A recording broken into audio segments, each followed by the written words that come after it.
Hey everyone, welcome back. I'm Jason, and today we're going to add some local storage to our Proxmox server, create a Windows virtual machine, and set it up for remote access. Next on Low Res DIY.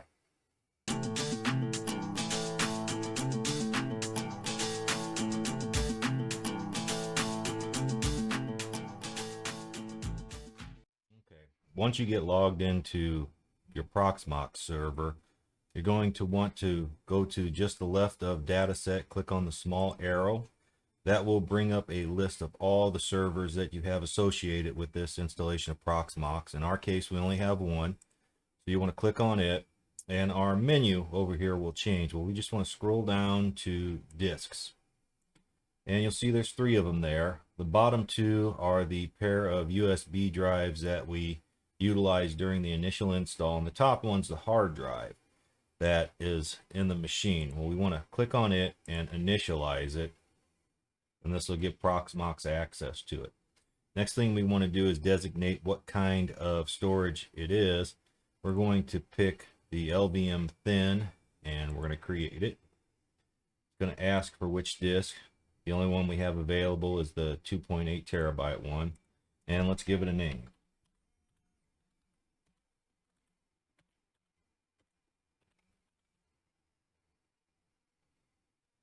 And then click create.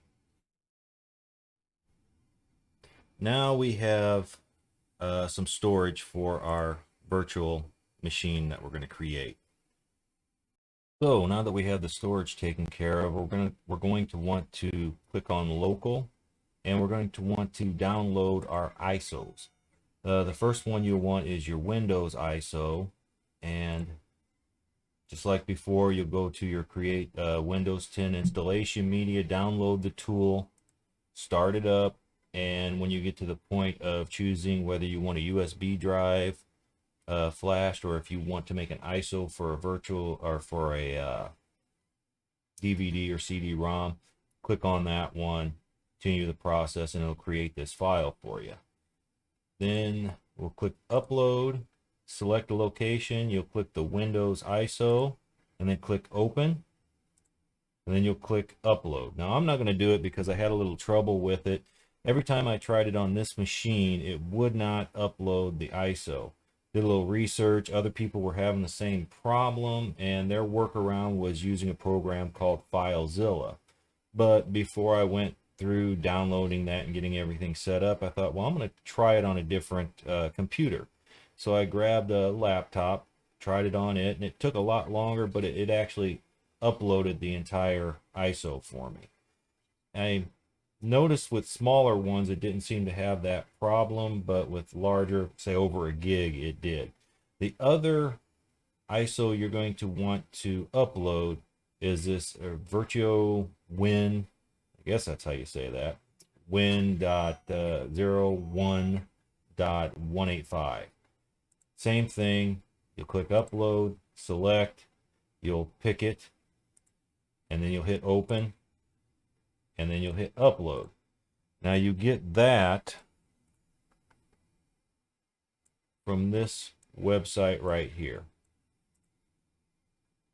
And I'll leave links in the description to these websites, and you'll just scroll all the way down until you get to direct downloads, and you'll pick the stable version and you'll download it. So now that we have these two ISOs uploaded, we're going to create our virtual machine. So we'll go to create. It's on the node or the server low res. It's giving it a number of 100. You can either leave that the same or change it to a different number, whatever you want to do. And then give it a unique name of whatever you want. I'm just going to call it Windows 10 Test. Next, it's going to ask you for which ISO you want. You're going to pick the Windows ISO, and you're going to change your type to Microsoft Windows. Click Next. Default on the graphics card and the SCSI controller. Then it's going to ask you, this is where you determine how much of your hard drive space you're going to let this virtual machine have. I'm going to give it 100 gigs and click Next. This has 2 sockets, and I'm going to give it 2 cores, and it's going to actually multiply that out and take 2 cores from each socket. So you'll end up with 4 total. Click next. How much RAM do you want it to have? I'm going to give it 4 gig. Your network, you just leave that alone and double check all your settings and make sure everything's the way you want it. Don't click on start after creation. Click finish. It'll start making the ISO for you.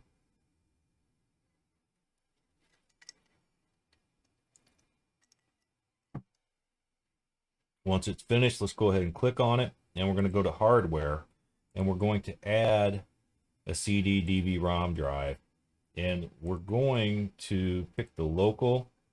That's where we stored that virtual ISO, and then we're going to pick that ISO and click create, and then it will create the DVD for you. Next thing we want to do is start it up. Once you click start, you can click on summary and you'll see it'll start pegging out on the resources you've allocated to this machine. If you hit console, it will bring up basically a monitor, a virtual monitor for the virtual machine that you're starting up right now. Here in the upper right hand corner, you have another option for console. If you click on it, it'll give you a breakout version of it. So we're just going to use that. We'll enlarge it. I'm not going to bore you with the whole installation, but there is one part that we'll stop the video on and show you how to navigate through. So we'll be back when we get there. I forgot to mention that when you get to this point of the installation where it's asking you for a version, choose the Windows 10 Pro. And then if you get to this point and you do not have any hard drives, and it says something down here about not having the drivers installed, this is where you would click the load drivers, and you would browse to that CD drive with the virtual drivers on it. Double click on it, and you'll want to go down to the VIO-SC-SI, double click on it, scroll down to the W10, double click, and then AMD 64, then you would click OK. Now, mine recognized it for some reason, so I don't need to install the drivers. They're already there. So I'll just go back and I'll pick the virtual hard drive that it created already. Click next, and we'll see you when it's finished. Okay, we now have a virtual machine running Windows 10 inside of Proxmox. And log into it, and you can see it is a standard Windows 10 machine. But the only problems with this is to access and get to the desktop, you'll have to, as of right now, you'll have to log into Proxmox, click on your machine, start it up, and then go to the console or click on this console up here. And by the way, if you click on this and hit these double arrows, it'll throw this into full screen mode. Well, I'm not a fan of doing it that way, so we're going to set this up with a remote desktop. The way we'll do that is we'll go down to the Windows menu, click Settings, System, scroll down to Remote Desktop, we'll enable it, and we'll scroll down to our user account, and we're going to add one.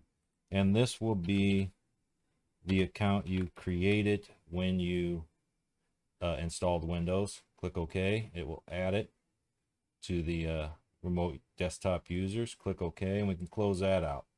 Next thing we want to do is click on the network down here. And where is it at? View network properties, and we want to see what our IP address is, our IPv4 address.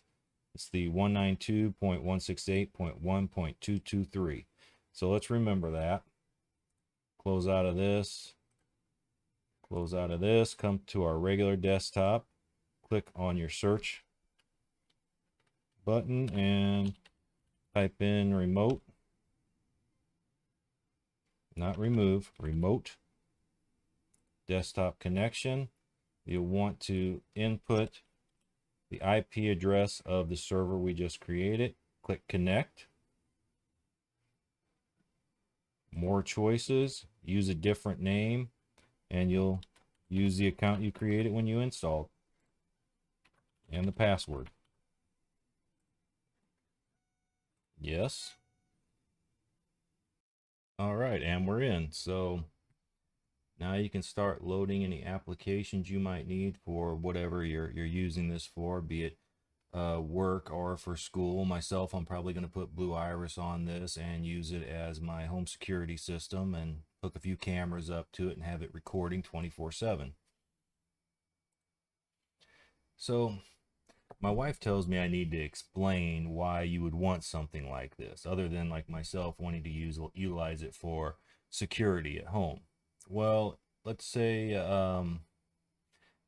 you have a couple children and they're at home doing the virtual learning thing, and you really only have one computer that has enough resources to allow them to log into their classes and things like that. Well, you can make a virtual machine or two like this and take, say, an old laptop or something like this.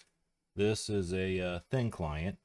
This thing cost me $40, has minimal resources, but it has enough power to log into a remote computer like this and allow me to use the resources on that bigger, better machine to do whatever workload I might have.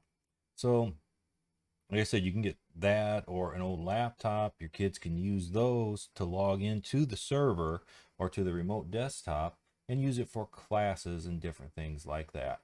So, that's all I have for now. So hit that subscribe button, like it if you liked it, and thanks for watching.